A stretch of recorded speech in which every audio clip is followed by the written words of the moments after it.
The Green Bay Packers have reached a crossroads.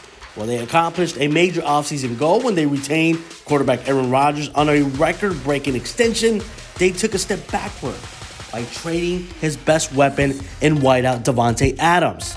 None of the wide receivers on this roster, a trio that includes Allen Lazard, Randall Cobb, and Amari Rodgers, nor the newly signed Sammy Watkins, project to become the type of elite number one option that this roster sorely lacks. The Packers will get one more chance to patch that huge hole in the 2022 NFL Draft, an event that will shape the direction of the franchise for the next half decade or even possibly more.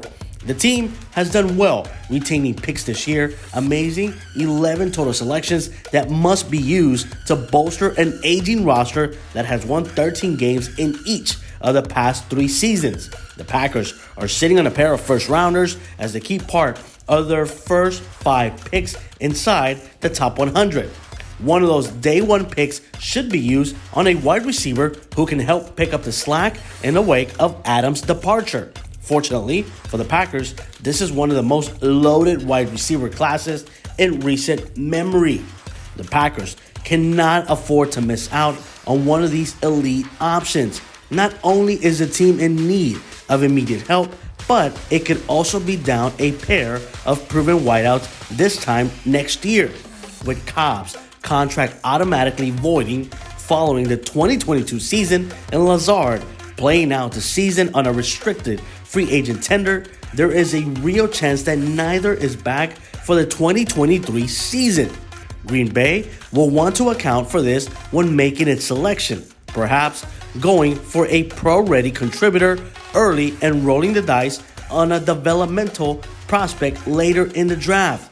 While wide receiver may be the most obvious need, it isn't the only one. The offensive line could use the help with 2 starters from last year's unit also gone, with Billy Turner and Lucas Patrick out of the picture. Green Bay must unearth a new starting center and right tackle for the 2022 campaign. Factor in guard Elton Jenkins' ongoing recovery from a torn ACL and the unreliability of tackle David Bakhtiari, and you have the makeup of a concerning offensive line that needs to be bolstered with promising rookie prospects. Green Bay's defense may be in better shape than its offense going into this year's draft, but that side of the ball still needs some work.